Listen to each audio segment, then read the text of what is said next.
been with us since the original taste test until today. So we're so thankful that you are still with us into many more years to come, hopefully. Ayun, like Krista said, dagdagan ko na lang, we're really very thankful to everyone. Through ups and downs, of course. Yung 1 year namin, it's not a very smooth ride, diba? There are really ups and downs.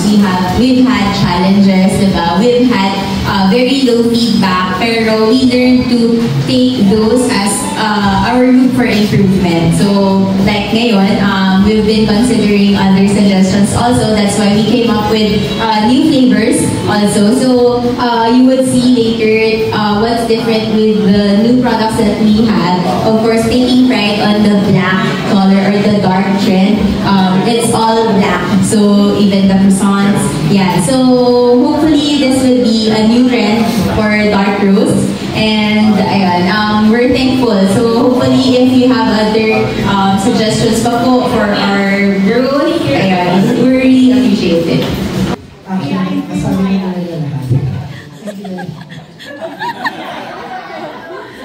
Tagalog version po nila. Salamat.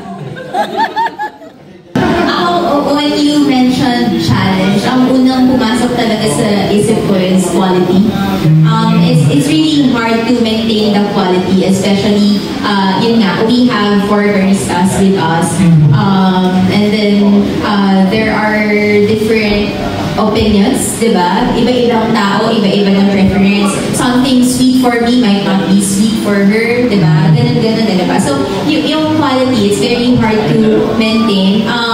That also comes with the materials or the raw materials, diba? The items that we use, so we have to maintain those na hindi kami nauubusan. Yun.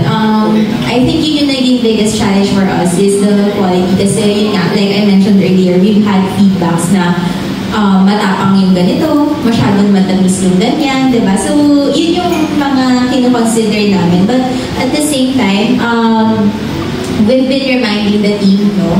It's a constant reminder, it's a constant checking, it's a constant monitoring kung nagagawa ba natin yung standards, are we still there? Meron ba tayong nami-miss out the point? So, I would say na yun yung naging biggest challenge, one of the biggest challenges for us. Pero hindi pa kami talaga totally ka-overcome kasi it's a journey. Oh, it's a learning process. For me, the challenge really is penetrating Maginhawa. So, you know that Maginhawa is a food community and it's a tight niche, right? So, people would have their own preferences. And as we see along this area of Maginhawa, there are how many coffee shops already. So, and there are more opening as we speak. So, that's the challenge. And to Gian's point, our brand has always been about the quality and the consistency. So, we reminded every time that the drink prepared by Anna should not be different from Ryan, should not be different from Ryan and Janelle. So dapat pare-pareho lahat yun. Regardless if it's a drink prepared by the baristas or the owners, it should be one and the same. So we go back to what we stand for, which is good coffee and older men. I guess isa po sa mga concerns na before is the food traffic. So it's one of the challenges that we have.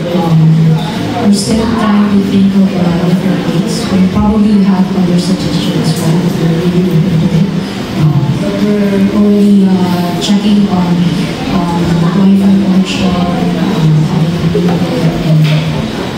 online platforms as well, and which is actually